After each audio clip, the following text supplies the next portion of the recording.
Hey, what is up everyone? Today we got a pretty unique story. It's narrated by Frederick Surrey. Get cozy and watch till the end, guys. Close your eyes for a moment if you can, and try to imagine something that most human minds simply weren't built to hold. Not a battle, not a war between kingdoms, or even between nations. Not even the kind of apocalyptic conflict you might see played out across continents over years or decades. No, I want you to try to imagine a war that swallowed an entire galaxy whole. A war that burned for millions upon millions of years. A war so enormous in its scope, so incomprehensibly savage in its violence, that even the gods themselves bled and broke under its weight. A war so old that by the time humanity crawled out of its primordial mud and first looked up at the stars with wondering eyes, the conflict in question had already been over for longer than our entire species has existed. And yet, and this is the part that gives me chills every single time I think about it, that war shaped everything. Every faction, every horror, every dark corner of the Warhammer 40,000 galaxy that we know and love. Every Necron tomb humming cold and silent beneath your feet. Every chaos demon clawing at the veil between worlds. Every psychic scream tearing through the warp. All of it, every single piece of this universe, traces itself back to one ancient and galaxy-shattering catastrophe. Welcome, friends, to the story of the War in Heaven. This is, without any exaggeration, the most important event in the entire history of the Warhammer 40,000 setting. The Horus Heresy, for all its tragedy and thunder, is almost a footnote in comparison. The rise of mankind, the birth of the Imperium, us the fall of the Eldar, all of it flows downstream from this one source. And yet, paradoxically, it is one of the least understood events in the entire lore. Part of that is by design. The War in Heaven took place so obscenely long ago, over 60 million years before the 41st Millennium, that there are barely any records left. The knowledge that does survive is fragmentary, buried in the deepest vaults of the Aeldari Black Library, or locked inside the degraded, half-dreaming memory banks of ancient Necrons who have been sleeping since before our sun was young. What we know, we piece together from whispers and echoes, from the words of beings so old and strange they can barely be called sentient in any way we recognize. Think about that number for a moment. 60 million years. The entirety of human civilization, from the first stone tools to the space marines of the 41st millennium, spans perhaps 300,000 years at the generous end of estimates. The Roman Empire lasted roughly 500 years. The Egyptian civilization endured in various forms for perhaps 3,000. Even if you stretch the definition of human history to its outermost limits, you get maybe 100,000 years of genuinely complex, organized human society. 60 million years is 200 times longer than the gap between right now and the age of the dinosaurs. It is a duration so vast that the human mind slides off it, the way water slides off glass, finding no purchase, no way to truly hold it. And yet, the War in Heaven, which ended 60 million years ago, is not ancient history in the 40K universe. It is the present. It is the reason that the galaxy is the way it is right now. Every Necron tomb humming beneath the planet's surface. Every chaos gate tearing at the fabric of real space. Every elder farseer staring into potential futures with anxiety written on their ancient face. All of it is a direct consequence of something that happened when the ancestors of humanity were small, furry, deeply unremarkable creatures scratching for insects in the undergrowth of a world that had not yet decided whether to produce us or to go in a completely different direction. But here is the thing. Even those fragments paint a picture of something so vast, so utterly unprecedented, that spending a few hours sitting with it is genuinely worth your time. Tonight, we are going to walk through this conflict from beginning to end. We are going to meet the players. We are going to understand what they wanted and why they fought. We are going to watch as the galaxy tears itself apart over the course of epochs, and then, when the dust finally settles, we are going to look at what was left behind and understand why the 41st millennium looks the way it does. By the end of this, I promise you, the Necrons will feel different to you. The Eldar will feel different. Even chaos itself will look different when you understand where it truly came from. Before we dive in, I want to address something that comes up a lot when people discuss the war in heaven, which is the question of sources. How do we actually know any of this? The honest answer is that we don't know all of it, and the parts we do know come from sources that are themselves ancient, degraded, or unreliable in various ways. Most of what we have about the war in heaven comes from the Necron codices, where the events are described from the Necron perspective and filtered through however much of the original Necrontyre memory banks survived the Great Sleep intact. Some of it comes from Eldari records, where the same events have been transformed over 60 million years of cultural transmission into something more mythological than historical. A small amount comes from other sources, from inquisitorial archives that manage to recover fragments of pre-human records, from the Black Library of the Eldar, from the occasional ancient Necron who wakes from the Great Sleep with their memories less degraded than most. Everything we discuss tonight is the best picture we can assemble from these imperfect sources. And where there is genuine uncertainty, I will tell you so. With that said, let me start, as any good story should, at the very beginning. Section 1. The Universe Before the War. A galaxy in its infancy. To understand the war in heaven, you first need to understand what the galaxy looked like before it happened, because it was a very different place, not just in terms of who inhabited it, but in terms of the fundamental nature of reality itself.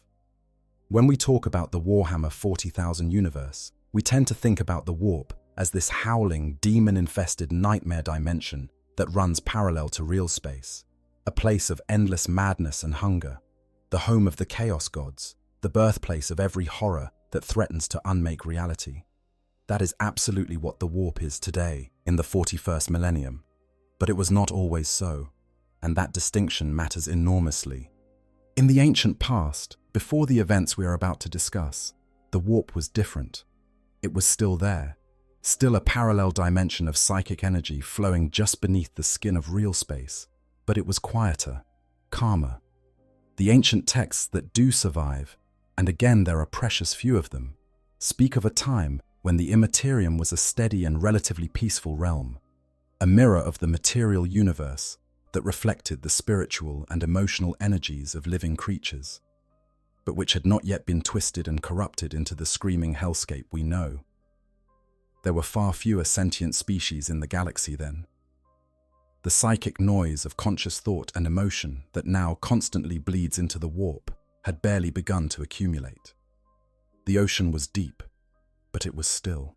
Into that young, quiet galaxy, yet two kinds of entities came to dominate all others, and they could not have been more different from one another if they had been designed specifically for opposition.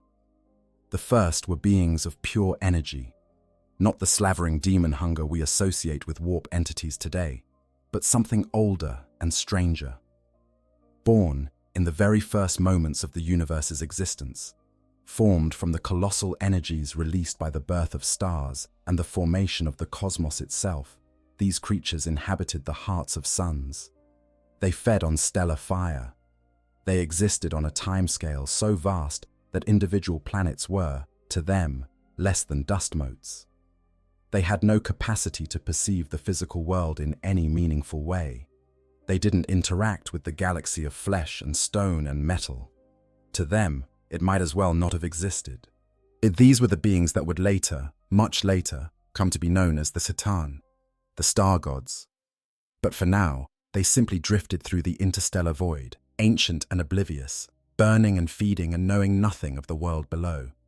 The second kind of entity was, at first glance, something less dramatic but ultimately far more active. These were the Old Ones. Section 2. The Old Ones. Shepherds of the Galaxy. If there is a protagonist in the story of the war in heaven, or at least something approaching one, it is the Old Ones.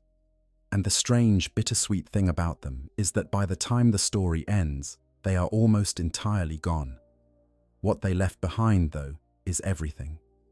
The Old Ones were an ancient species, likely the first truly sapient beings to evolve in the Milky Way galaxy.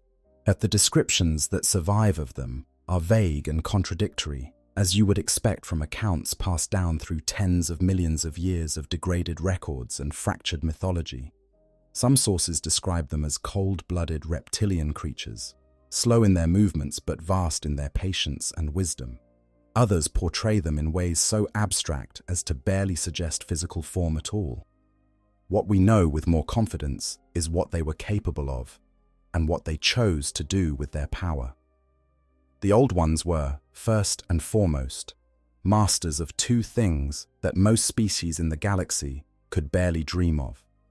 The first was time, not in any dramatic, reality-bending sense, but in the practical sense that they lived an extraordinarily long time, possibly indefinitely. Where most species scrambled through brief, urgent lives, and constantly racing against the clock of mortality, the Old Ones moved through history at a glacial pace, accumulating knowledge and wisdom across spans of time that dwarfed entire civilizations of lesser beings. They had the patience to watch stars form and die, to observe the slow dance of geological ages, to study the warp not as an emergency tool to be grabbed in desperation, but as a scientific discipline to be understood over eons. The second thing they mastered was the Imperium itself.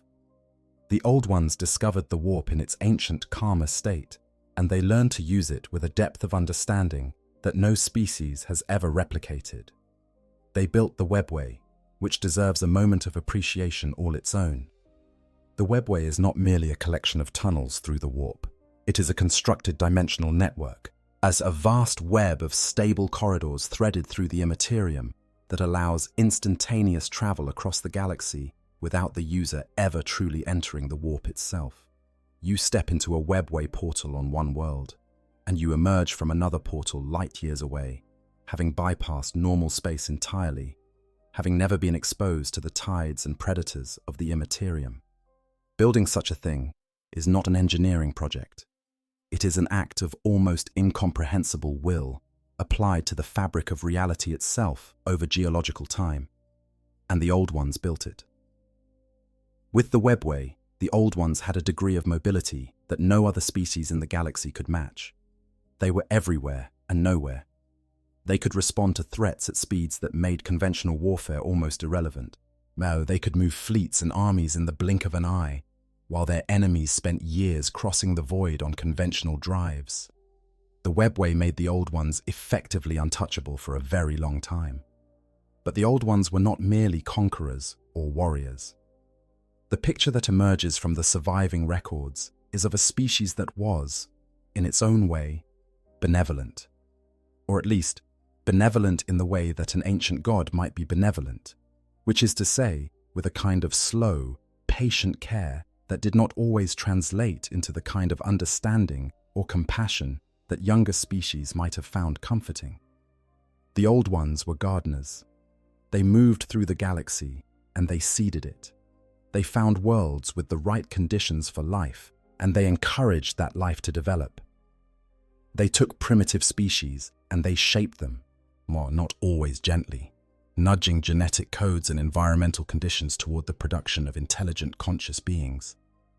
They were fascinated by life in all its forms, and they wanted, as best we can tell, to fill the galaxy with it, to create a cosmos teeming with mind and soul and the rich, complex energies of living things. To them, the young races they cultivated were something precious, something worth protecting. They also worked with the warp in ways that, in retrospect, carried the seeds of catastrophe. The psychic energies of conscious beings have always bled into the Imperium.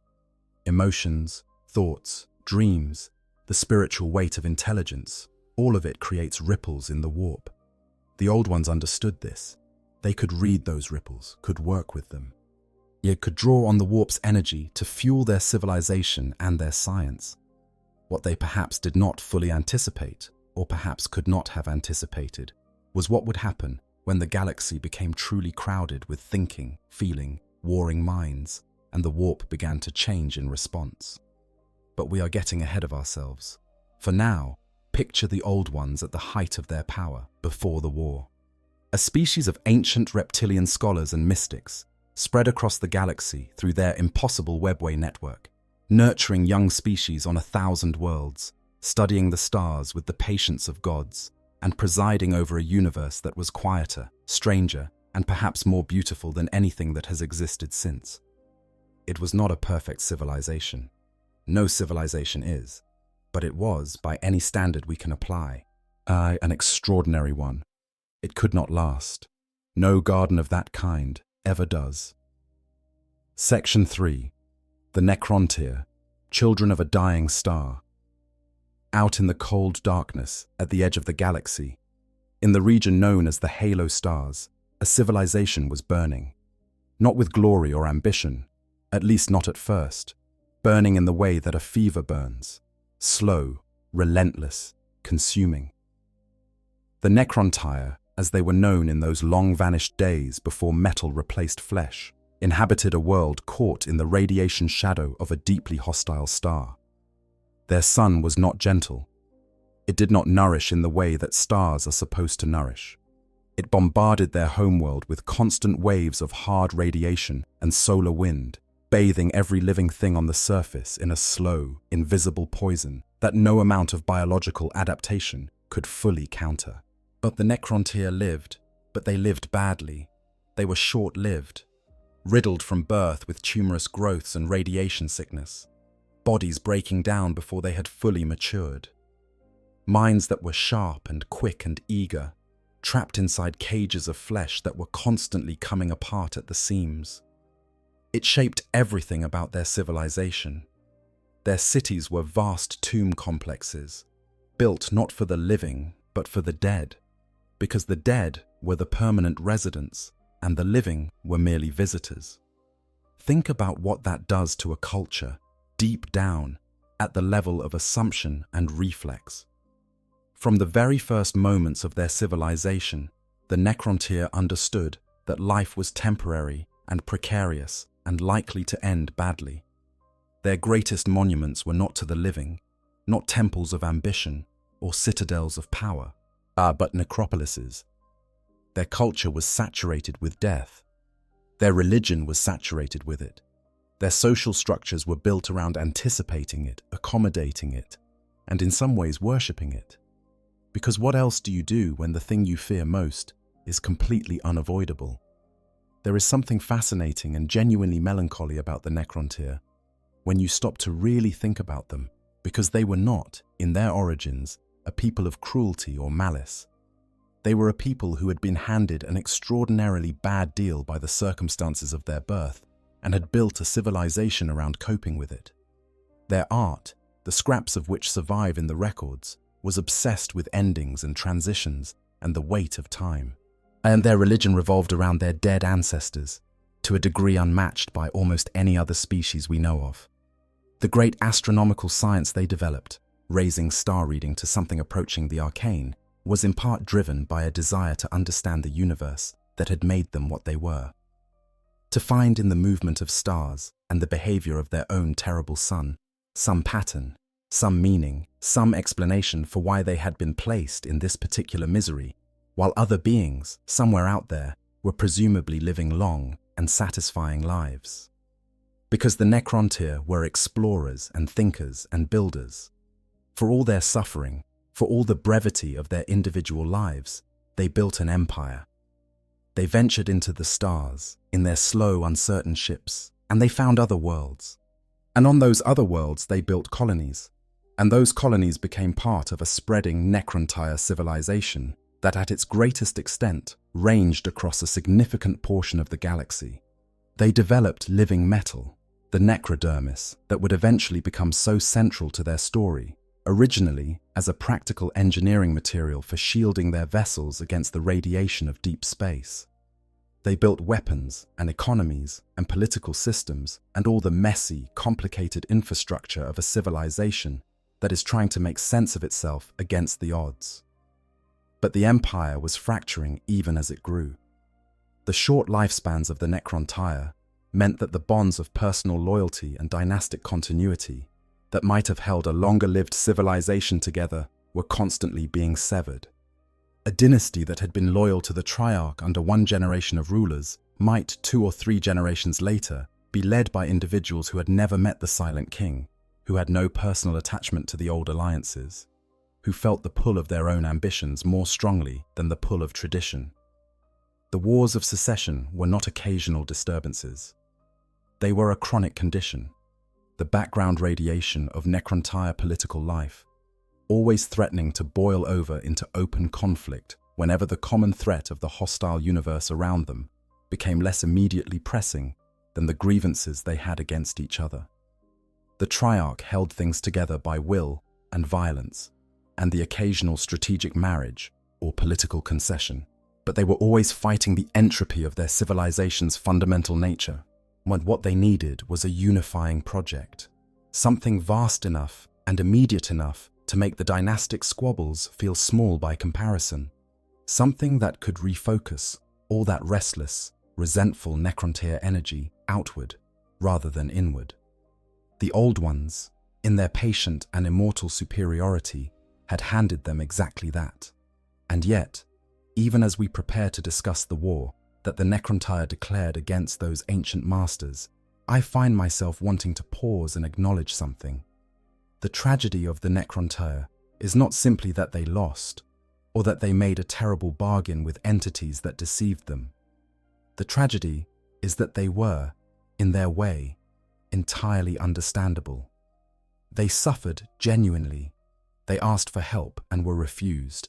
The anger that grew from that refusal was the anger of people in pain who had been told, and in essence, that their pain was not worth addressing. Whatever the Old Ones' reasons, however patient or wise their perspective, the fact of the refusal and its consequences cannot be separated from everything that followed. The war in heaven began, in a very real sense, on the day that one civilization looked at another civilization's suffering and decided it was not their problem. That lesson, if the universe of Warhammer 40,000 teaches any lesson at all, has not been learned. Section 4. The first conflict. The war begins, and the Necrontyre cannot win. The first phase of the war between the Necrontyre and the Old Ones is sometimes treated as a preamble to the real conflict, but I think that undersells it. This first stage was itself a devastating, a multi-generational catastrophe that ground the Necrontyre into dust over and over again until they had nothing left. It was the desperate, screaming failure that created the conditions for everything that came next. The Necrontyre went to war with everything they had. Their technology was genuinely advanced. Their weapons were sophisticated. Their military doctrine was refined over centuries of civil conflict and interstellar expansion. In terms of what the wider galaxy might have considered a powerful civilization, the Necrontyre were formidable. Against almost anyone else in the galaxy, they might have won handily. But the Old Ones were not almost anyone else. They were the masters of the webway.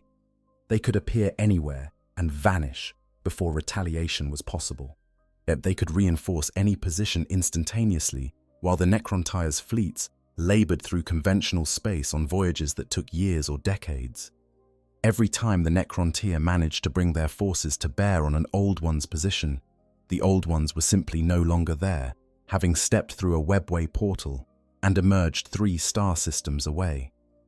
And while the Necrontyre scrambled to redirect their massive, slow-moving military machine, the Old Ones struck at completely different targets, destroying supply lines and colonies and fleet anchorages with the casual precision of a surgeon working on a patient who cannot move. The war lasted long enough to consume scores of Necrontyre generations, long enough for the children of the soldiers who started it to grow up, fight, and have children of their own who also fought and died in the same unwinnable conflict. The casualties were staggering. Entire fleets were destroyed.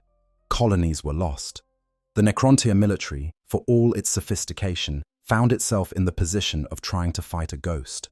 Every offensive dissolved, every defensive line was bypassed, every tactical victory at the local level translated into strategic irrelevance at the galactic level, because the old ones could simply not be pinned down and held. In a few short centuries of war, measured by the Necrontyrs' brief lifespans, but representing enormous spans of time by any other measure, the Necrontyr were shattered. They were pushed back to their homeworld and the handful of worlds near the halo stars they had managed to hold. Their empire was reduced to a rump, as a bitter remnant clinging to the outer darkness. They were, for all practical purposes, defeated, and the defeat, as defeats tend to do, broke the fragile unity that the war had created. With the common enemy having made it abundantly clear that they were not to be beaten, the Necrontyr dynasties began looking at each other again with the old hunger. The wars of secession resumed. The Triarch, which had gambled everything on this war and lost, found its authority dissolving. The entire civilization slid back into the fractious chaos that had preceded the conflict. Except now, they were also exiled to the rim of the galaxy, radiation sick and angry, with an unquenchable hate burning at the center of everything they were. It was in this period, this dark valley of despair and fragmentation, that the Necrontyr discovered the C'tan. Section 5. The C'tan, Gods written in starfire. The C'tan are, in many ways, the strangest entities in the 40,000 setting, and that is saying a very great deal. They are not chaos gods. They are not demons. They exist in an entirely different relationship to reality than any other supernatural entity we encounter in this universe, and that difference is central to understanding everything that happens next. As I mentioned earlier, the C'tan were born at the very beginning of the universe. Formed from the raw, churning energies of creation itself, they took shape in the hearts of newborn stars, feeding on the electromagnetic power of stellar plasma. In their original state, they were immense, diffuse things, consciousnesses so vast and spread out that the concept of a single, bounded individual barely applied. That they perceived the universe, but on terms so alien to our experience that calling it perception at all feels like a stretch. They fed, they existed, they were, in a very real sense, a kind of natural phenomenon, rather than anything we would recognize as persons. For billions of years, they had drifted through the galaxy in this state, enormous and oblivious, while the drama of biological life played out on the worlds below them, in forms too small and brief to register. The old ones knew of them, in the way you might know of a dormant geological force, something to be aware of, but not necessarily afraid of, provided no one was foolish enough to wake it up. The Necrontyr woke it up. The story of how first contact was made differs depending on which source you consult. Some accounts say it was accidental. A Necrontyr stellar probe investigating a dying star that happened to contain a sleeping C'tan, its signals creating just enough resonance to catch the entity's attention. Others claim the Necrontyr were deliberately searching the stars for some power that might give them an edge over the old ones, and detected the C'tan through careful astronomical study. And the Aeldari account, preserved in the haunting Book of Mournful Night, suggests something more poetic and more terrible. That the raw, concentrated hatred radiating from the Necrontyr's billions of suffering, resentful souls, was itself a beacon in the warp, a signal strong enough to draw the C'tan from their stellar slumber. That the C'tan came not because they were found, but because they were called by the psychic force of an entire species' rage. Regardless of how contact was made, the next step was the Necrontyr's invention. They were engineers, remember? Brilliant, creative, practical engineers. When they encountered these vast, incorporeal entities, whose power was clearly beyond anything in the physical world, they did what engineers do. They solved the problem of communication. They built bodies, shells of living metal, a material the Necrontyr had been developing for their starships. Substances that could be worked into forms precise enough to serve as physical habitations for beings that had previously existed only as electromagnetic fields spanning star systems. They called this material necrodermis, and through it, they gave the C'tan form in the physical world for the first time. The C'tan stepped into those bodies and everything changed. Because once they had physical form, once they were no longer diffuse clouds of stellar energy, but focused, embodied intelligences capable of interacting with the material world at human scale, the C'tan discovered something. Their old diet of stellar plasma, while sustaining, had been, by the C'tan's own later accounts, dull, tasteless, like eating plain rice when you could be feasting on something far richer and more complex. And all around them, living in their small, brief, radiation-sick bodies, were the necrontyr, beings whose biological processes produced exactly the kind of rich, focused electromagnetic energy that was apparently, to a C'tan's senses, exquisite. The C'tan tasted the life force of the necrontyr and developed an appetite. Now the C'tan were not a unified collective. They were individual entities of enormous power with their own distinct personalities and agendas. In time, the necrontyr would wake and name and give form to many of them, each different, each with its own terrible character. But of all the C'tan who would eventually be known to the necrontyr, it was one specific entity who shaped the relationship between the two species in its most crucial early phase. The necrontyr knew him as the messenger. Among his own kind, he was known by a more accurate name. He was Mephetran the Deceiver. The Deceiver was, by any accounting, one of the weaker C'tan in terms of raw physical power. He could not match the sheer force of the greatest of his kind. But he had something others lacked, an almost supernatural gift for understanding beings weaker than himself and manipulating them toward outcomes he desired. He was clever in the way that only truly ancient and patient minds can be clever, able to see 12 moves ahead and arrange circumstances so that the other players on the board felt as though they were moving freely while walking exactly the path he had laid out for them. But before we get to the Deceiver's scheme, let me tell you a little more about the other C'tan, because the cast of characters here matters for understanding everything that follows. Among all the C'tan, the one who had the single most profound and personal impact on the necrontyr was, appropriately enough, the very first one they encountered. Before the Deceiver made his grand diplomatic approach to the Silent King, before any formal relationship between C'tan and necrontyr was established, the Nightbringer found the necrontyr first. Azagorod, the Nightbringer, had been dwelling, in his diffuse pre-embodiment state, in the very star that had been tormenting the necrontyr since the beginning of their civilization, their own sun, the source of all their suffering.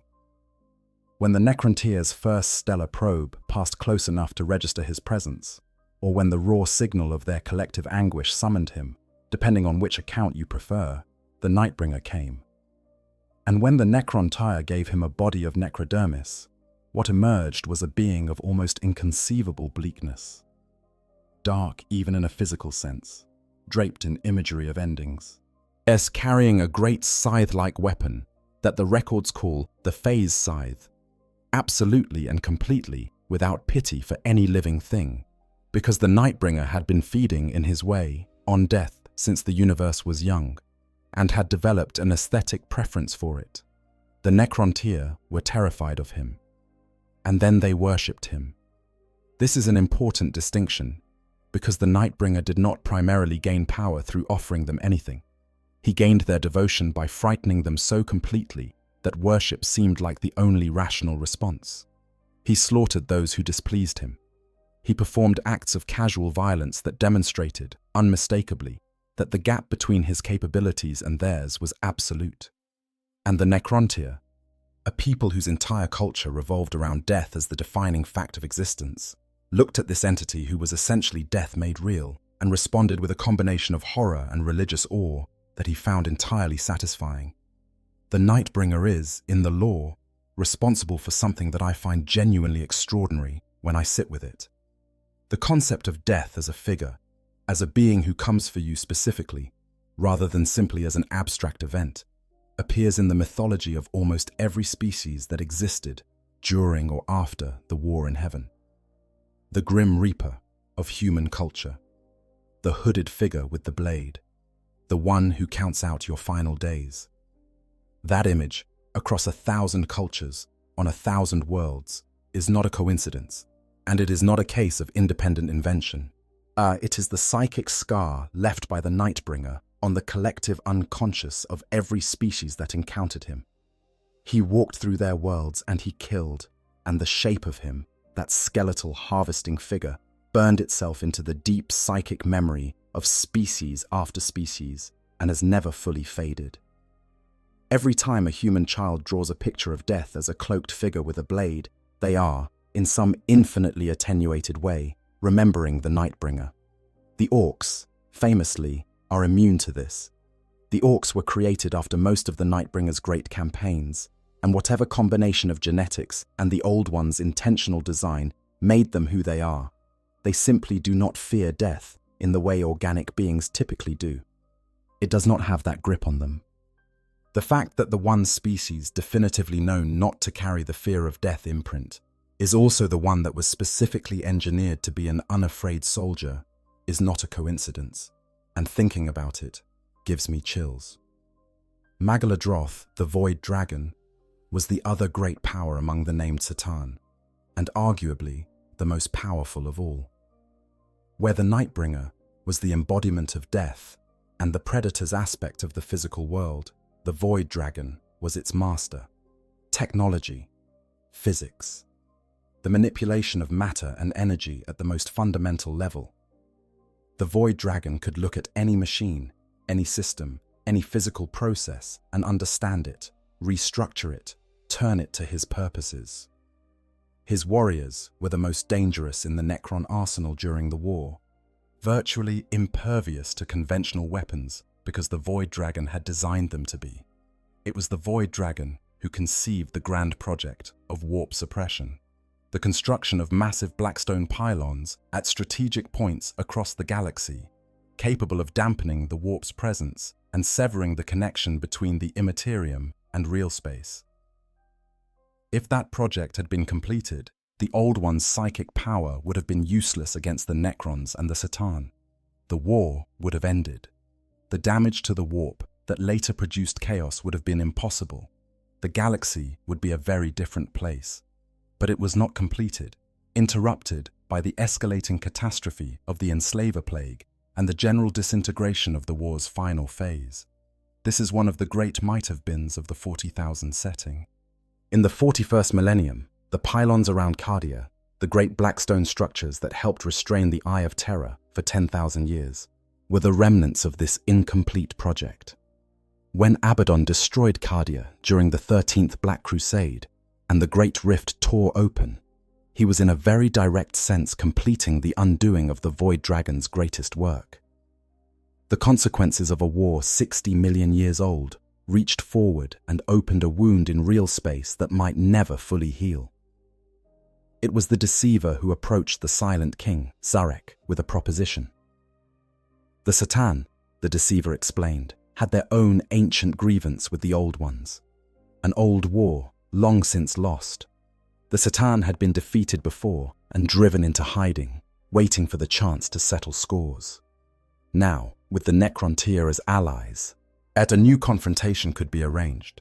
And in exchange for the Necrontyr's service in that great conflict, the Satan would provide something the Necrontyr had hungered for since the very beginning of their civilization: immortality. He was lying, of course, about all of it. The extent of any previous war between Satan and Old Ones is disputed and likely exaggerated or entirely fabricated. The immortality he was offering was real in a sense, but not in the sense the Necrontyr imagined. And the relationship between Satan and Necrontyr he was proposing was in no way the partnership of equals he described. But Zarek, for all his intelligence, for all his millennia of experience ruling a fractious and dying civilization, wanted to believe. The Triarch debated for a full year. There was one voice against it. A court astrologer named Orican the Diviner, whose uncanny ability to read the future gave him a dim and horrifying glimpse of what the bargain would truly cost. He pleaded with Zarek to refuse. Zarek was not persuaded. The pact was sealed. Okay, I want to stop here for just a second and be real with you, because this is the part of the lore that genuinely got me. Like, I've read a lot of 40K, a lot, and there's something about the Necron tier specifically that hits differently every single time I come back to it. Because they didn't start out evil. They weren't conquerors by nature or monsters by design. They were just sick. They were people in pain who asked for help, got told no, and then made the worst possible decision out of desperation. And I think about that sometimes when I'm looking at a Necron model on the table. This cold, skeletal, soulless machine, and I remind myself that somewhere inside that metal body is the ghost of someone who had a name, who had people they loved, who just wanted to live long enough to see their kids grow up. And the Catan took all of that, just consumed it. And that's what makes the war in heaven hit so hard for me personally. It's not a story about good versus evil, it's a story about two civilizations colliding and everyone losing in ways they've never fully understood until it was too late. But yeah, that's just my 2 cents. Let's go back to the video. And the age of the Necrontire was over. What was to come would be called, in the long ages after, biotransference. Section 6. Biotransference. The price of immortality. There is an old story that runs through countless mythologies, across countless human cultures, on 1,000 different worlds, about the person who wanted to live forever and was granted that wish. And in every version of that story, without exception, the wish is granted in a way that takes something fundamental.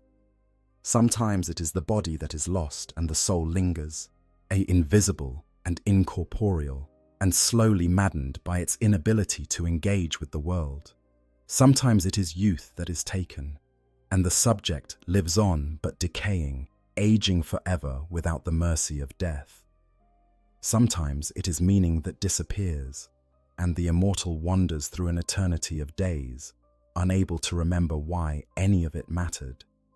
The Necrontier's version of this story is the most terrible one I know, because it happened not to one person, not to a handful of greedy souls who should have known better, but to an entire civilization of billions at once, voluntarily in many cases, forcibly in many more.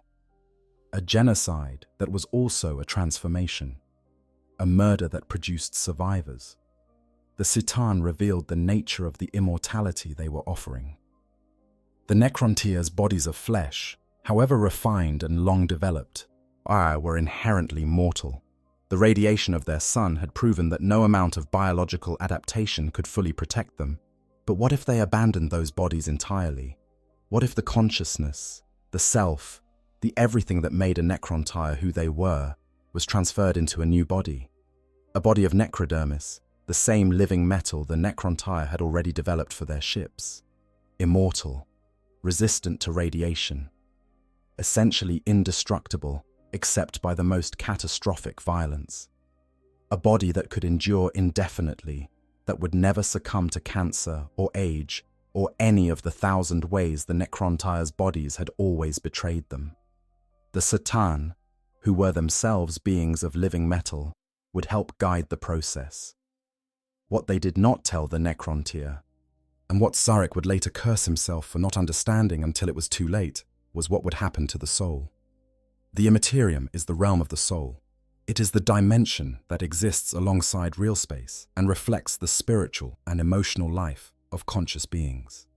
Every living thing with sufficient complexity leaves an impression in the warp, a kind of spiritual residue that is part of what we mean when we talk about a soul.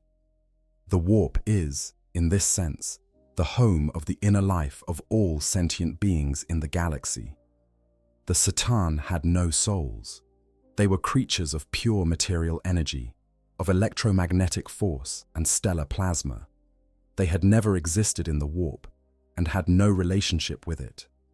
And the necrodermis bodies they were offering the Necrontire shared that property. A consciousness transferred into a body of living metal would persist, but it would do so without any presence in the warp whatsoever. The soul would simply be gone, consumed in the transfer, eaten by the Citan, who had discovered that Necrontire life energy was delicious and had arranged all of this specifically to feed on billions of it at once. Vast biofoundries were constructed across every Necrontire world. Every member of the civilization, from the highest dynasty lord to the lowest laborer, marched into those furnaces. Some went willingly, having heard the deceiver's promises of immortality and believed them. Many went because they were ordered to, the command protocols of the Triarch compelling obedience. Some went in terror, dragged into a process they had not chosen, their protests drowned out by the grinding machinery. While what happened inside the foundries is not fully known, what emerged from them is. The Necrontyr, who had been short-lived and suffering but deeply, richly alive, with culture and emotion and art and religion and all the messy complexity of mortal beings, became the Necrons. Skeletal forms of living metal, cold and precise and empty in the way that a machine is empty. Their new bodies were extraordinary, absolutely, genuinely extraordinary. The most terrible injuries could be repaired by their self-repairing necrodermis. The radiation that had devastated generations of Necrontyre simply could not touch them. They were effectively immortal in exactly the physical sense that had been promised. They could endure forever. But what the vast majority of them could not do anymore was think independently, feel meaningfully. What the higher cognitive functions of the individual, the seat of personality and preference and creativity and love and grief, and all the things that make a person irreplaceable. Those things had been stripped away. The memories remained as data, but flat, disconnected from the emotional weight that had given them meaning. Most Necrons were functionally automatons, capable of complex behavior and combat and responding to orders, but not of being, in any real sense, persons. Only the nobility retained anything approaching genuine consciousness, and even they were reduced, simplified, flattened compared to what they had been. A Necron lord was a shadow of the Necrontyre noble it had once been. Capable enough to command, to scheme, to feel something resembling ambition or contempt, but hollowed out. Consider what this means in practice. A Necrontyre warrior who had a family, a history, a name that meant something to the people who knew him, a body that hurt and healed and aged and felt the warmth of sunlight through a viewport, memories of laughter and anger and grief and love. All of that was compressed into a set of behavioral parameters in a metal shell. The warrior-shaped machine that emerged from the biofurnace could perform every function the original warrior could perform in combat. It could follow orders and identify targets and execute tactics with precision that exceeded the original's organic limitations. It could even, in a dim and unreliable way, access the data of its former memories. But it could not miss the people it had loved. It could not grieve for them when they were gone. It could not find beauty in the stars it traveled between, or nor satisfaction in anything beyond the cold completion of its programmed objectives. It could not dream. It could not imagine a different future for itself. The things that had made the Necrontyre's suffering meaningful, the capacity for joy that made the absence of joy so painful, the connections to others that made the brevity of life worth mourning, all of that was the price paid. And the Satan drank it. Every soul, every spiritual impression in the warp, every fragment of psychic identity that had made billions of Necrontyre individuals into persons rather than processes, the Satan fed on all of it, glutted themselves on it, grew fat and more powerful and more real on the life force of an entire civilization. Zarek saw all of this happen. He watched the billions of his people march into the foundries as themselves and emerge as something less. He watched the Catan drink off the torrent of cast-off life energy, growing fat and powerful and more real, more present in the material world, on the souls of his civilization. He had the engrammatic command protocols embedded in his mind, which meant he now had direct, unthinking obedience from every Necron ever created. He was more powerful than he had ever been in any conventional sense, and he had just destroyed his people. There is a quote preserved from the Chronicle of Zarek, one of the very few first-person documents that survived the Great Sleep. They came to us as gods, and we, like fools, took them at their word. Mephetran the deceiver, Azagorod the nightbringer, Iash-Udra the endless swarm. I curse their names, and the names of all their malevolent brethren. That is not the voice of triumph. That is the voice of a being who has looked at what his choices have produced and found that the weight of it is not something that mortality, or even immortality, can adequately hold. The realization settled in slowly, because this is the horror of the Necron condition. Even the emotional response to catastrophe is muted, flattened, performed at a remove from genuine feeling. But slowly, over the long years of the war that followed, the thing that had been Zarek began to understand the full shape of what he had done. He began to hate the Satan with a cold, patient, implacable hatred that could only build and build in the absence of any emotional release. And he began quietly to plan. But there was still a war to fight first.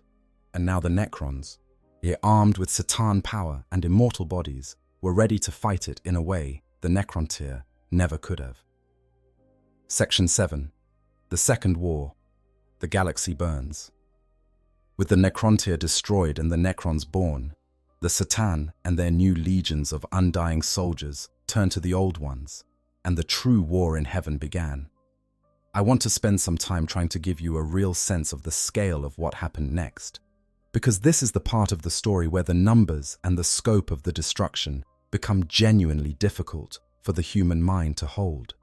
We are talking about a conflict that did not last years, not decades, not even centuries. The war in heaven, in its full extent, consumed millions of years of galactic history. From beginning to final, shuddering end, it was a conflict so long that the Horus Heresy, which lasted about a decade from first betrayal to the Siege of Terror, would be an undetectable fraction of a single heartbeat against its total span. Every generation of humans that has ever lived, from the first hominids sharpening sticks on ancient Earth to the space marines of the 41st millennium, could be stacked end to end within this conflict and take up barely a moment of its span. The scale of the destruction matched the scale of the time. The Satan, now embodied and focused and gorged on the life energy of billions of Necrontyr souls, were forces of nature in the most literal possible sense. They were beings that could extinguish stars, not metaphorically. They could reach into the heart of a living sun and unmake it, plunging entire solar systems into cold darkness and killing every living thing in them in the process. They could tear open black holes where they pleased, folding space around themselves as a weapon. Their physical capabilities in their material bodies beggared any weapon system the galaxy had seen before or would see again. Azagorod, the one known as the Nightbringer, was perhaps the most viscerally terrifying. Dark and skeletal even in his physical form, carrying a massive harvesting implement known as the Phase Scythe, he went through the Old One's worlds like death itself made real. And here is the thing about the Nightbringer that makes your skin crawl when you really sit with it. He left a mark, not just on the worlds he destroyed, but on the minds of every species that encountered him. The image of a skeletal figure bearing a blade, collecting souls, presiding over death and endings. The concept we know as the Grim Reaper. The cultural memory of death as a figure, a harvester. That image is not a human invention. According to the lore, it is an echo, pressed into the psychic subconscious of every species that survived its encounter with the Nightbringer, a trauma so deep it became archetypal. The orcs, famously, never developed this fear because they simply do not fear death in the way other species do. Every other species that existed during the war in heaven looked upon Azagorod and had its relationship with mortality permanently altered. Magladroth, the Void Dragon, was a different kind of power. Where the Nightbringer embodied death in its most primal form, the Void Dragon was the ultimate master of the material world. Machines, physics, the hard laws of matter and energy. The Void Dragon understood and could manipulate these things at a level that made even the most advanced technology of the Old Ones look like children's toys. The Void Dragon's warriors were considered virtually invincible during the conflict. It was this Satan, who conceived the technology of warp suppression pylons, massive constructions of black stone designed to sever the connection between the immaterium and real space, to cut the Old Ones off from the psychic power that was their greatest advantage. Had that project been completed, the war might have ended differently and far sooner. Mephetron the Deceiver fought more subtly. He was not a battlefield weapon in the way his brothers were. He was an instrument of strategy and betrayal, sowing confusion among the Old Ones' allies, forging false truces, manipulating information, ensuring that the Old Ones' vast psychic abilities could never quite be brought to bear at the right moment in the right way. He was the spider at the center of the web, and every time the Old Ones thought they had an advantage, they found it had been arranged to look that way. The Necron armies fought alongside their Satan masters with mechanical, tireless precision, an army of beings that do not need to eat, do not need to sleep, do not feel fear, and can rebuild themselves from damage that would kill any organic creature, presents tactical problems that are almost insurmountable. The Old Ones could not grind them down through attrition. They could not demoralize them. They could not cut their supply lines because they barely had supply lines. The Necrons required only sufficient intact components to regenerate, and the Necrodermis technology ensured that even severely damaged warriors could reassemble themselves in the field. Every campaign that began with the Old Ones believing they had the advantage eventually bogged down as the Necron forces simply refused to stop coming. And then the Necrons found a way into the webway. The webway had been the Old Ones' decisive advantage for the entire first phase of the war. Their ability to move forces instantly, to strike from unexpected directions, to simply vanish before retaliation was possible, had made direct confrontation with them essentially futile. The Old Ones' greatest fortresses were secured behind webway gates that only they could open and navigate. As long as the webway remained exclusively theirs, they could not be cornered. It was Neadrazatha, the Satan known as the Burning One, who changed that. Exactly how it was done is not recorded in any source we have access to. The physics of breaching a dimensional network that had been specifically constructed to exclude unwanted entrants is not explained. What we know is that the Burning One showed the Necrons how to construct what became known as dolmen gates, devices capable of forcing an opening into the webway from the outside. Not elegantly, not safely, not in a way that maintained the integrity of the dimensional tunnels they were puncturing. The Old One's webway was a precision instrument of exquisite delicacy, and the dolmen gates were essentially hammers being taken to it. But they worked. The Necrons could now enter the webway, if not navigate it as the Old Ones could. Yes, at least penetrate it and bring their forces through to strike at positions that had previously been completely unreachable. The effect on the war was catastrophic. The Old Ones, already on the back foot from the Setan's raw power, found their greatest strategic advantage compromised. The fortresses they had believed impregnable began to fall. The worlds they had thought were safely beyond reach became battlegrounds. Suns went dark. Solar systems were consumed. Entire star clusters were stripped of life as the Setan fed and the Necron legions swept through, leaving silence behind them. The galaxy was being eaten alive. Section 8. The Old One's Last Gambit. Making weapons out of children. Desperate people, and the Old Ones were now desperate, do desperate things.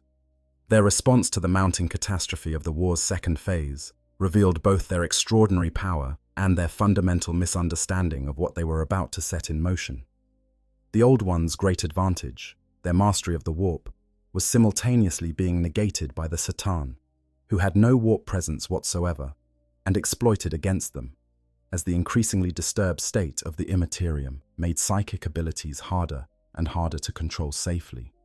The Satan were, by their very nature, proof against the kind of psychic assault that had always been the Old One's first resort. You cannot harm a being that does not exist in the warp with a weapon built of warp energy.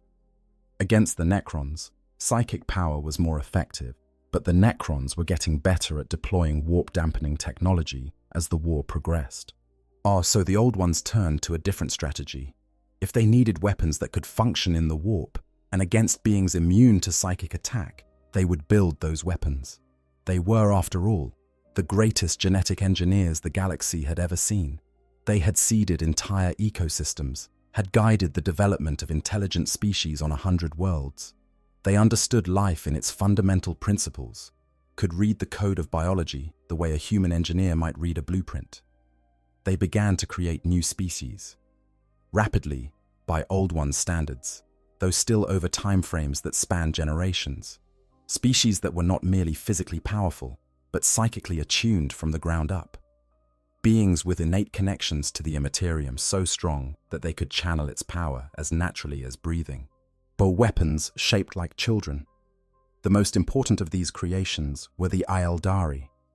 The Aeldari, who we know today as the Eldar, were the Old One's masterwork. They were engineered with a psychic sensitivity so profound and so deeply embedded in their fundamental biology that even the least gifted of them was a psyker by the standards of most other species. Their minds were attuned to the warp in a way that allowed them to perceive it with extraordinary clarity, to draw on its energies, to forge connections with it that other races could only achieve through intensive training and still never master as completely. The Aeldari were, in short, the most psychically gifted species the galaxy had ever produced. And this was not an accident. It was their entire purpose. Alongside the Aeldari came the Krork. The name has largely been forgotten, but not the descendants, because the Krork are the ancestors of what we now call the Orcs. They were not the scraggly, feral creatures we encounter in the 41st Millennium. The original Krork were enormous, physically overwhelming, and encoded at the genetic level with a unique and remarkable property. Their collective psychic field could make their beliefs real. In large enough numbers, Krork could will their technology into functioning, regardless of whether it should work. They were the Old One's brute force answer to the Necrons, a species designed to produce soldiers in endless numbers, and then simply wash over the enemy through sheer overwhelming force, sustained by a Gestalt psychic field that made them literally unstoppable if enough of them were present. Our other species were created or augmented in this period. The Canib, clawed and predatory creatures of uncertain form. The Rashan, about whom little is known. The Jokero, technology-mimicking beings of extraordinary ingenuity, possibly even the earliest ancestors of humanity, though that is speculation. The Old Ones were building an army, species by species, and it was an army made of living things that had the warp as their birthright. For a time, it worked.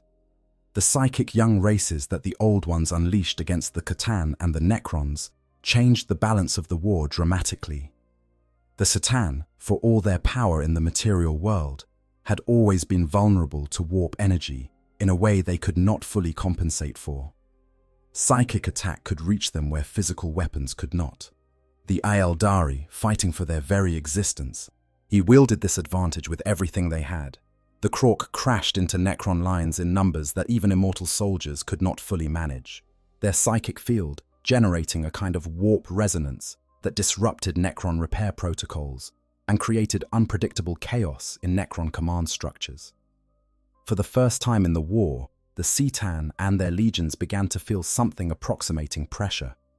By the time the Old Ones had assembled and deployed their full array of engineered species, only a handful of C'tan remained intact. The others had been destroyed or driven from the material world.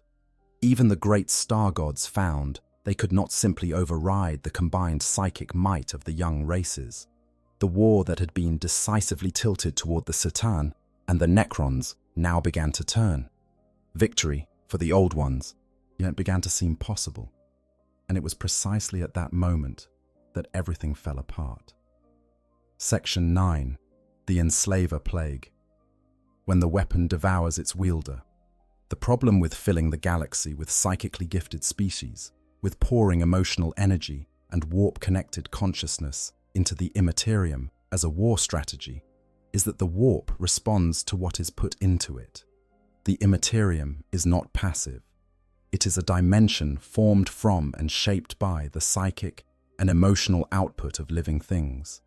And what the living things were currently outputting, what the war in heaven was pouring into the warp, in quantities that had no precedent in the galaxy's history, was suffering.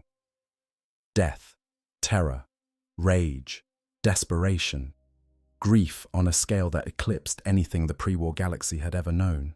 The young races, created by the old ones to be psychically powerful, were experiencing the full emotional horror of an extermination campaign across thousands of worlds, and they were broadcasting that experience into the warp with every breath. The warp, which had been relatively calm, relatively ordered, began to change. The psychic emanations of quintillions of suffering, dying, terrified minds began to reshape it from within. Older entities that had existed in the Imperium in formless, relatively passive states began to take on new shapes, new hungers, new intelligence, driven by the energy pouring in from the material world. The warp was waking up in ways that had never happened before, becoming more real, more predatory, more present. And some of what woke up in the warp found the cracks between dimensions. The breaches torn by the war and by the desperate psychic exertions of the fighting species, and came through. The enslavers. These were not the great chaos entities we know from later periods of the setting. The full ruinous powers, Khorne and Tzeentch and Nurgle and Slaanesh, would not properly coalesce for millions of years yet. The enslavers were something different, something more specific, and in many ways more immediately devastating. They were predatory warp entities that had evolved a singular and horrifying specialization. They targeted psychers. An enslaver would locate a psychically gifted individual and establish a parasitic mental bond with them. Slowly, over days, the enslaver's influence would take hold, and then the psycher's body would begin to change. The flesh would soften, reshape, swell with unnatural growth, until the host was no longer a person, but a living portal, a doorway of ruptured flesh through which more enslavers could pass from the warp into real space.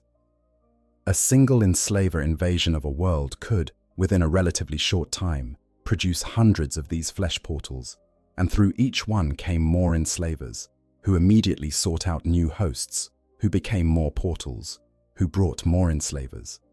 The plague spread geometrically, unstoppably. On world after world, the old ones carefully cultivated young species, the ones who had finally been turning the tide of the war, found themselves prey to an enemy they could not fight.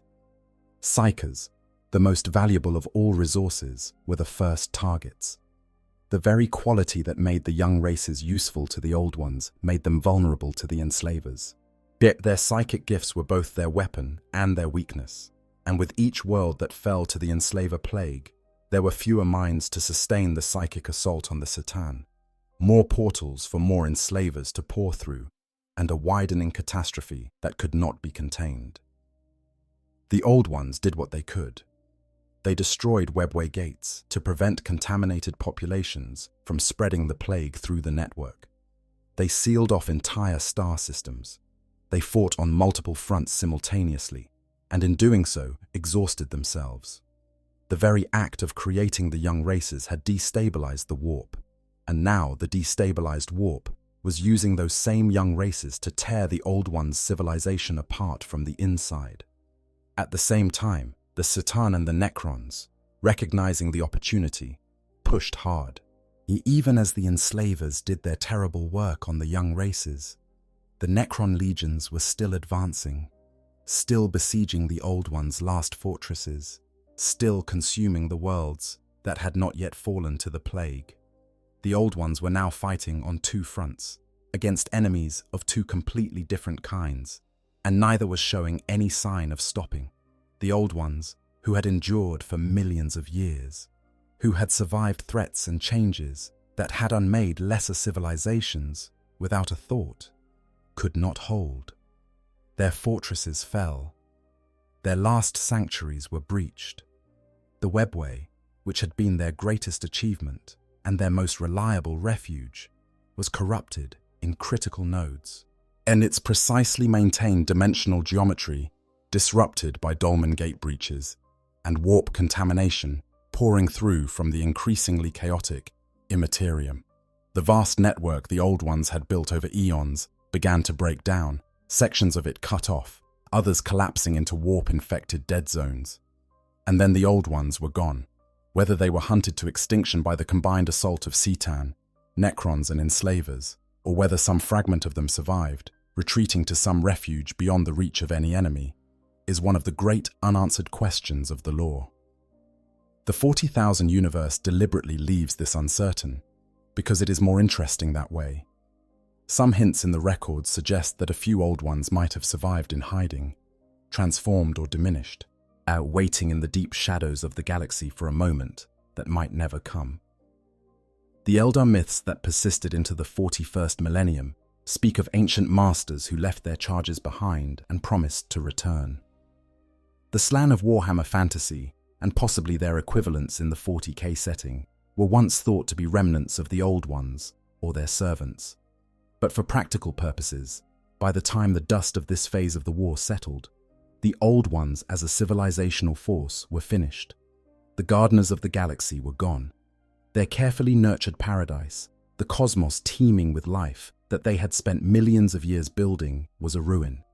Most of the young races they had created were dead or reduced to small, traumatized remnants scattered across broken worlds. The webway was compromised. The galaxy was, by any reasonable measure, devastated. The C'tan and the Necrons stood victorious over a galaxy of ash and silence. And it was exactly then, with nothing left to oppose them, that the Necrons struck. Section 10. The Silent King's Revenge, Shattering the Gods. Zarek had been waiting for a very long time. We established earlier that the Silent King, almost from the moment biotransference was complete, understood with devastating clarity what had been done to his people. He had watched the C'tan feed on the life force of his civilization. He had worn the command protocols that made every Necron his to direct, and felt the weight of what that meant, that these were his people, converted into obedient tools, their essential selves consumed by the star gods they had worshipped. The grief of it, muted by the metal body that could no longer truly feel grief, had nonetheless accumulated over the long centuries of war, like pressure building in a system that has no release valve.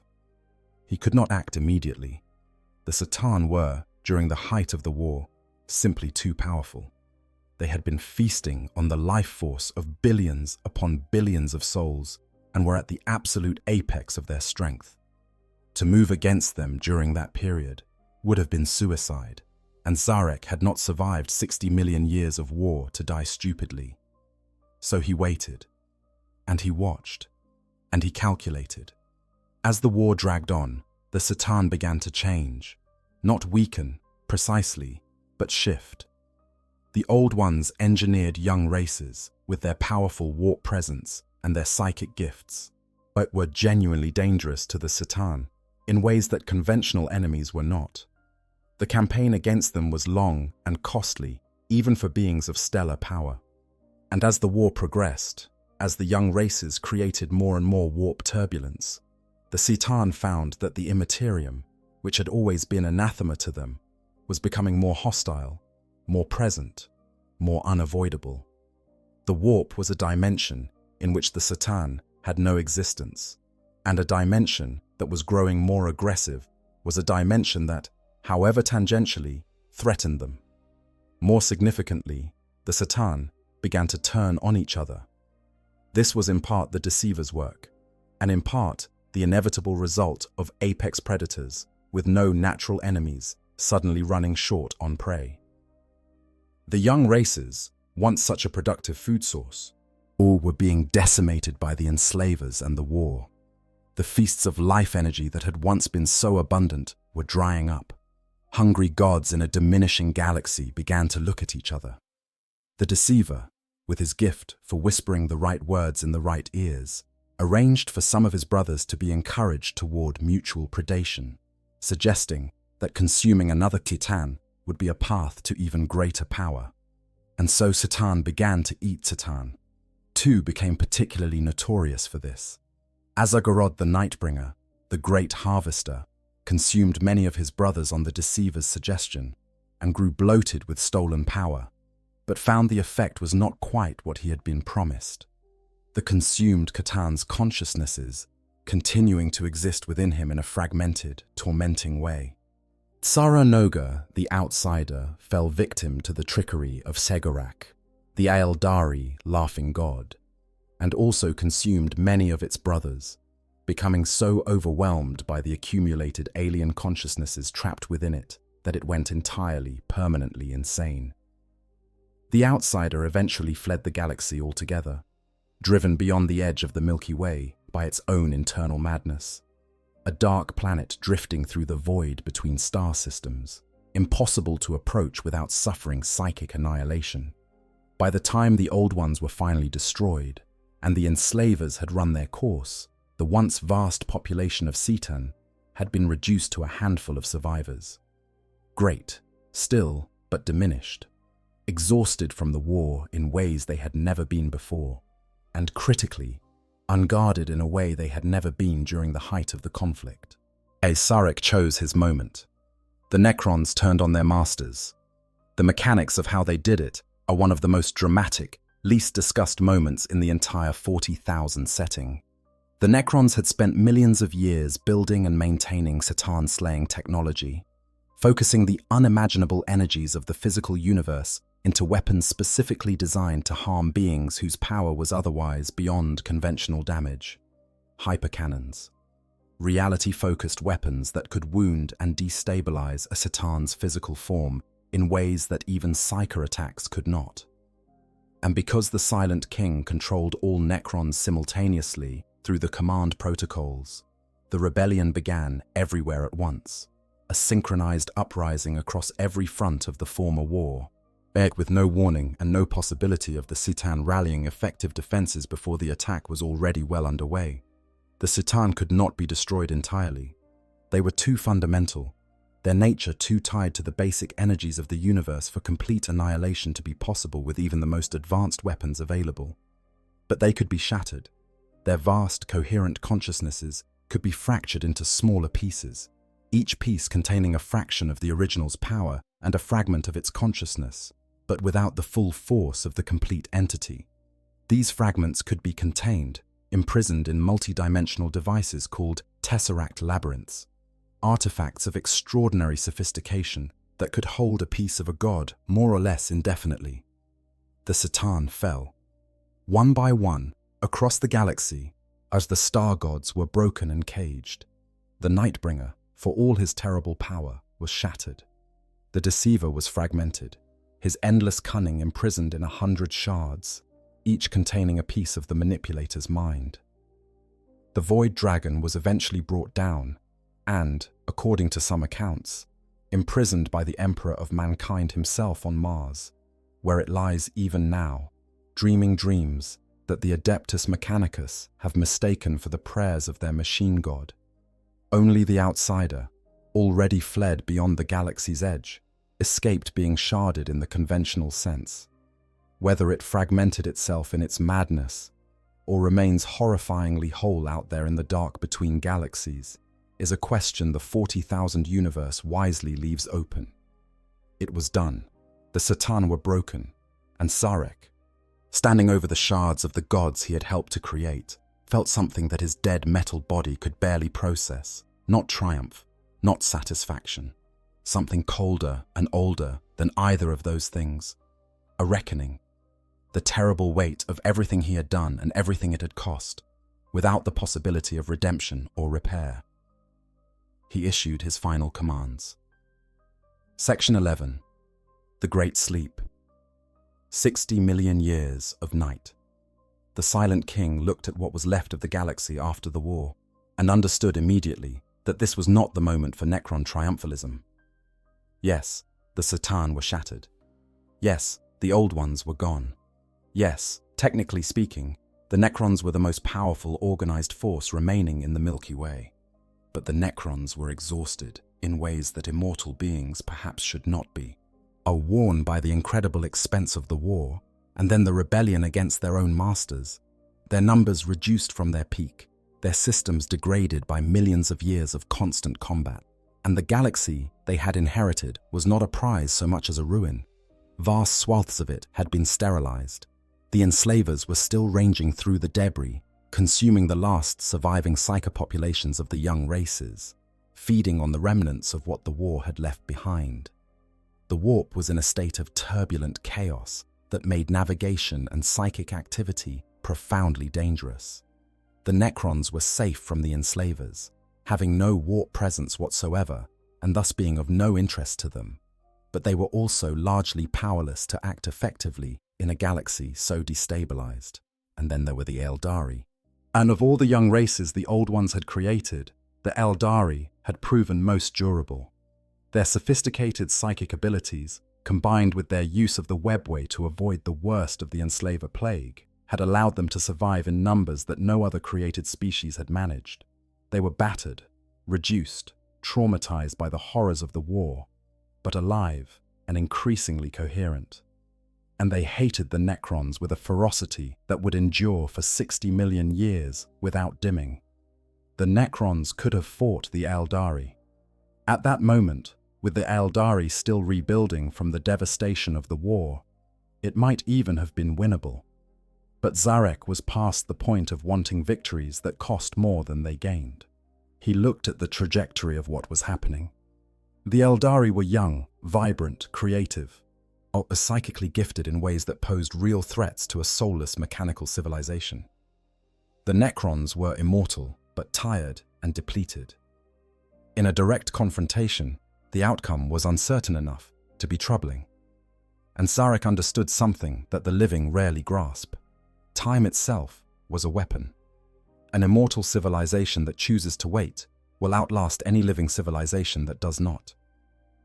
The Eldari, for all their gifts and their longevity, were mortal. They would build their empire, and it would have its era of glory, and then, as all things of flesh do, it would change and diminish and eventually fall. The Necrons, entombed and sleeping, would still be there when the Eldari were gone. He gave the order. The Great Sleep began, on worlds across the galaxy, on tomb worlds that the Necrons had built or converted specifically for this purpose. The legions of the Undying lay down in stasis crypts and were sealed in. Every living thing on those worlds was purged first, because the enslavers could only enter the material world through psychic hosts, and a tomb world with no living beings was proof against them. The machinery of those worlds, vast automated systems of maintenance and defense, was set to preserve the sleeping occupants indefinitely, and the Necrons, who had been the most destructive force in the galaxy for millions of years, simply stopped, went quiet, fell into the dark of dreamless mechanical sleep.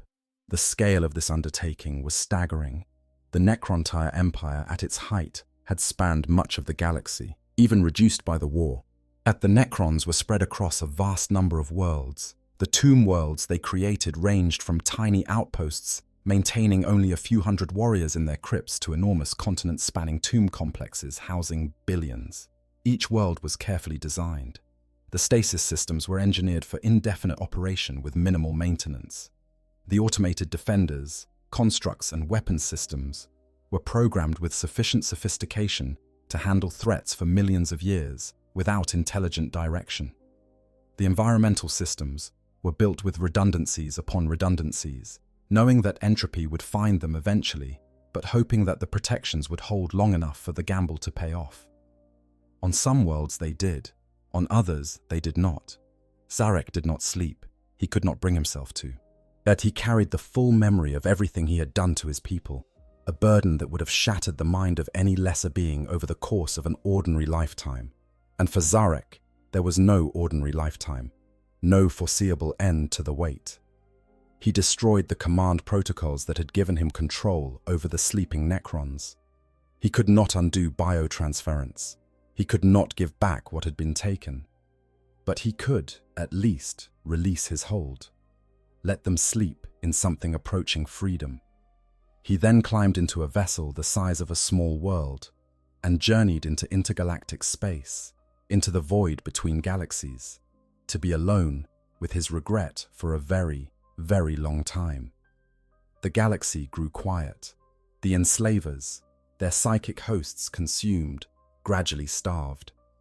The warp storm that had built during the war slowly, and over millions of years, began to stabilize into something approaching equilibrium, though never again the calm, quiet ocean it had been before the old ones began their work.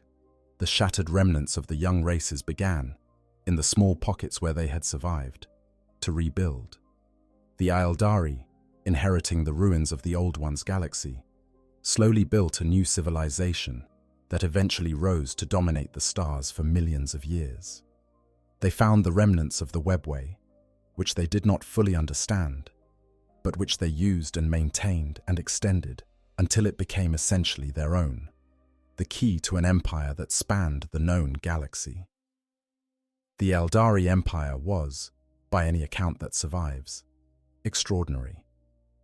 At its height, it was the most sophisticated and expansive civilization the galaxy had ever known, with the possible exception of the old ones themselves. The Aeldari were psychically gifted beyond any other surviving species, with lifespans that made even the longest-lived humans seem like mayflies in comparison. They built monuments of breathtaking beauty and subtlety. Their technology, derived from the old ones' gifts and their own considerable innovations, reshaped worlds and redirected stars. They explored the webway more thoroughly than their creators ever had and made it truly their own. But the Aeldari also carried, embedded in their extraordinary psychic gifts, the seeds of eventual ruin. The very qualities that made them so powerful, the depth and intensity of their connection to the warp, the richness of their emotional and psychic lives, but meant that everything they felt bled into the Imperium with an intensity that no other species matched. And in the warp, which had already been profoundly destabilized by the war in heaven, the accumulated emotional experience of an empire of billions of supremely psychic beings had consequences that unfolded over millions of years, with the slow inevitability of a tidal wave building far out at sea. New species evolved. Old Earth, where the old ones had once meddled with primate genes in ways we can only speculate about, slowly produced a new form of life. One that would, in time, become something remarkable. 60 million years passed, and beneath 1,000 worlds, in the dark and cold of stasis, the Necrons dreamed whatever dreams metal can dream, waiting for the time their king had promised them would come. When they began to wake, it happened the way Sarek had calculated, not as one unified awakening, but in fitful, uneven starts across scattered millennia and different corners of the galaxy. Tomb worlds, where the systems had remained perfectly functional, woke their occupants according to the original schedule. Others, where minor failures had accumulated over millions of years, woke early or late or not at all. Some worlds found their Necrons rising to discover that the galaxy around them had already been colonized by young species, with no idea what they were built on top of. Some awoke to find their own systems so degraded that the Necrons within had been partially consumed by time, their personalities further eroded, their sense of self even more attenuated than biotransference had left it. And in the 41st millennium, the Great Awakening began in earnest. The Imperium of man, which had spread across the galaxy over 10,000 years of history, found itself building cities on top of sleeping armies. Entire populations had been living their whole lives on worlds whose depths contained more horror and more history than any of them could imagine.